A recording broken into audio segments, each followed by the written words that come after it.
Class 12th UP board गणित का ये पेपर है और इस पूरे पेपर का हम लोग यहाँ पर आप सभी को सल्यूशन प्रोवाइड कराने जा रहे हैं। पेपर बहुत ही आसान था और आई होप कि आप सभी ने जो है इस पेपर का पूरा आंसर जरूर लिखा होगा। तो चलिए जल्दी से बिना किसी देरी के हम पहला प्रश्न देखते हैं। देखिए बच्चों, हमारे पास यहाँ पर जो पहला प्रश्न आया है जिसमें एक संबंध r is equal to a comma B, a is equal to b-2 और b is greater or equal 6 और ये समुच्चय n में परिभाषित है, तो सही उत्तर होगा।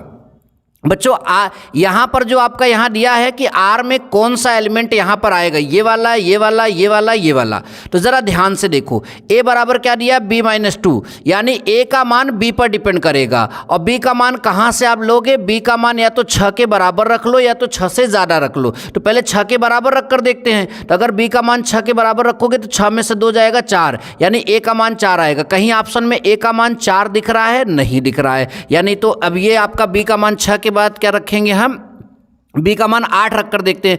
8 अगर रखोगे तो 8 में से 2 जाएगा, कितना आएगा 6। तो देखिए a का मान 6 आया, b का मान कितना है 8, और ये जो है यहाँ पर आपका तीसरा ऑप्शन क्या हो जाएगा, सही हो जाएगा। अच्छा बच्चों, अगला क्वेश्चन हमारा कॉट इनवर्स कोष्टक में -1/√3 का जो है मुख्य मान है। तो देखिए हमने यहाँ पर सॉल्व किया इसको, यहाँ पर देखिए पूरा काट इनवर्स इज इक्वल टू इतना होता ही, हमने इसको y बराबर मान लिया। अब आप सभी को मालूम है कि काट y इज इक्वल टू इतना हो जाएगा, काट y हो जाएगा ना, और -1/√3 है, और -1/√3 को हम इस तरह से लिख सकते हैं क्योंकि आपको मालूम है कि आप कॉट x π-π/3 करेंगे तो इसका वैल्यू इतना आता ही है, और फिर कॉट हट जाएगा और फिर यहाँ पर ये π-π/3 आएगा, और 3 1 का 3 में से 2 1 गया, कितना बचेगा 2 π/3। तो यानी ऐसा कोई ऑप्शन तो आपका यहाँ पर होगा ज़रूर जी, यहाँ पर है।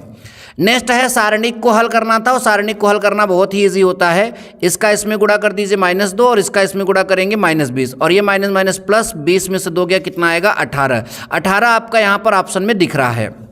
अगला बच्चों, इसका आप सभी को क्या निकालना था, अवकल गुणांक। तो आपको अवकल गुणांक तो आता ही होगा निकालना। क्या करेंगे, साइन यहाँ पर लिखा है, देखिए ध्यान से, साइन x² जो है यहाँ देखिए साइन x² + 5।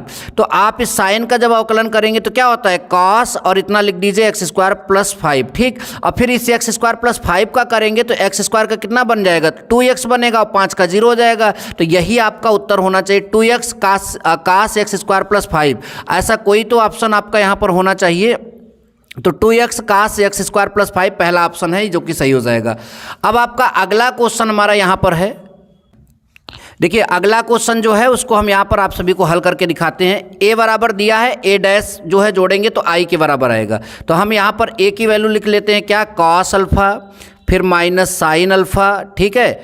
उसके बाद यहाँ पर साइन अल्फ़ा लिख देते हैं, फिर आप यहाँ पर cos अल्फ़ा लिख लीजिए, ठीक। अब प्लस लिखा है, प्लस कर दीजिए। अब फिर हम क्या लिखते हैं, b बराबर, सॉरी a' क्या होता है, पहला जो आपका यहाँ पर जो पंक्ति है उसको पहले स्तंभ में कन्वर्ट कर दीजिए। तो कॉस यहाँ पर आपका अल्फ़ा और नीचे साइन अल्फ़ा हो, सॉरी माइनस साइन अल्फ़ा, फिर यहाँ पर साइन अल्फ़ा और ये आपका क्या हो जाएगा, कास अल्फ़ा। तो ये आपका यहाँ पर हो गया। अब आप जोड़िए, cos alpha plus cos alpha कितना हो जाएगा, 2 cos अल्फ़ा, होगा कि नहीं होगा। और ये माइनस और ये प्लस कैंसिल हो जाएगा, जोड़ोगे, ये माइनस ये प्लस कैंसिल हो जाएगा, जोड़ोगे। यहाँ पर भी कास अल्फ़ा कितना हो जाएगा, 2 cos अल्फ़ा हो जाएगा, आप सभी को मालूम है।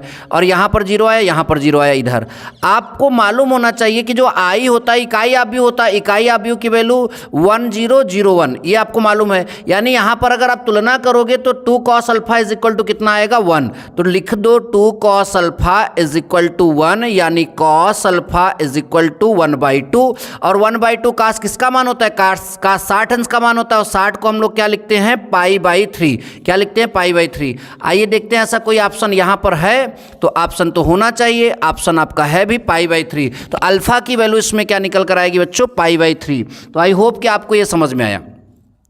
नेक्स्ट क्वेश्चन आप सभी का यहाँ पर है, x इज इक्वल टू इतना, y इज इक्वल टू इतना।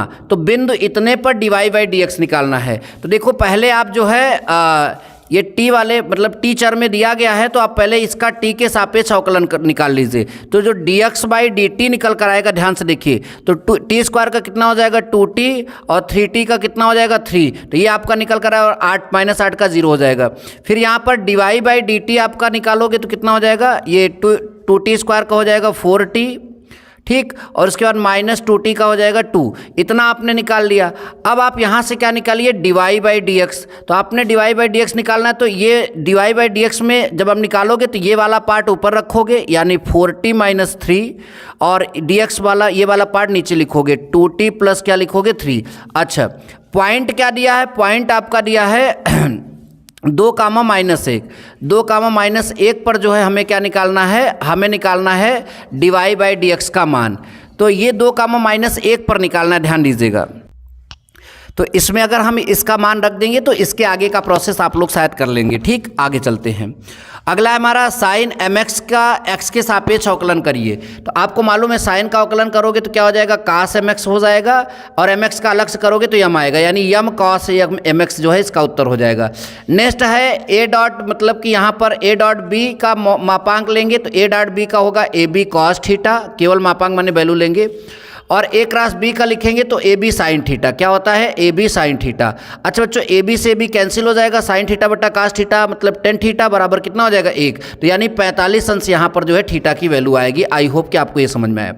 इसमें कोटि ज्ञात करना है बच्चों, ध्यान दीजिए, जो सबसे मतलब कि कोटि जो है वो सबसे बड़े, मतलब जैसे यहाँ पर ये 3 घात है तो सबसे ज़्यादा अवकलन वाली घात जो है उसकी कोटि होती है, तो इसकी घात कितनी है 1, तो इसकी कोटि कितनी होगी 1, ध्यान दीजिएगा। तो इसकी कोटि जो है वो कितनी मानी जाएगी 1, मतलब कि कई आर्डर तक वो अवकलन किया गया, 3 बार अवकलन किया गया तो कोटि 3 होगी।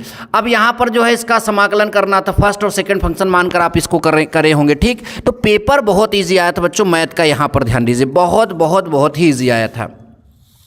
नंबर नेक्स्ट देखते हैं। यहाँ पर देखिए ये आपका अवकल समीकरण, इसको हल करना था, इसको उधर कर दीजिए और फिर जो है x वाले चर को एक तरफ कर दीजिए dx के साथ, और y वाले को एक तरफ करके हल कर लीजिए। गुणा आपको पता है पहली पंक्ति का पहले स्तंभ से, फिर दूसरी पंक्ति का दूसरे स्तंभ से, इस तरह से करते ही करते इसमें कोई दिक्कत है नहीं। fx = x² तो सिद्ध करना है, 0 पर संतत है, तो ये बहुत सरल क्वेश्चन आ गया है। y = x³ + 10x, तो यहाँ 2 बार अवकलन करना है, तो आपने किया ही होगा। ठीक, अब देखिए यहाँ पर इसको जो है इंटीग्रेट करना है, तो आप सभी ने इसको हल जरूर किया होगा। वहाँ पर जो है x में a जोड़कर फिर a घटाकर जो है a - b का फार्मूला या a + b का फार्मूला लगाया होगा तो हो गया होगा। और ये देखिए जो है प्रायिकता का बहुत सरल एकदम फार्मूले बेस पर क्वेश्चन यहाँ पर आ गया है, तो आपने इसको भी ज़रूर हल किया होगा बच्चों। आगे सदिश का जो है ये समांतर चतुर्भुज का क्षेत्रफल निकालना है, तो 1/2 a क्रॉस b लगाकर आपने शायद निकाल लिया होगा। ठीक, आई होप कि आपको ये भी समझ में आया। उसके बाद आपका जो है ये यहाँ पर जो है तुल्यता संबंध सिद्ध करना था, आपने किया होगा। आव्यूह का जो है कितना सिंपल, इन दोनों को जो है एक बार जोड़ दीजिए एक बार घटा दीजिए तो x और y का मान मिल जाएगा, कितना सिंपल आया है। फिर इसका अवकलन करना ये भी सरल ही है। इसका समाकलन करना है, आपको मालूम है कि यहाँ पर जो है आंशिक भिन्न से भी कर सकते हैं, उसके अलावा जो है इसको हम यहाँ पर जो है गुणनखंड बनाकर भी कर सकते हैं। जो भी आपको यहाँ पर समझ में आए उस तरह से आप इसको कर सकते हैं। तो बहुत ही इजी क्वेश्चन इस बार जो है क्लास 12th के मैथमेटिक्स में दिया गया था। ये आपका समाकलन का जो है अनुप्रयोग से क्वेश्चन आया, ये सदिश से क्वेश्चन आया था, बहुत ही ईजी था। और ये तो आप सभी को मालूम है कि एकदम लल्लू टाइप का क्वेश्चन है।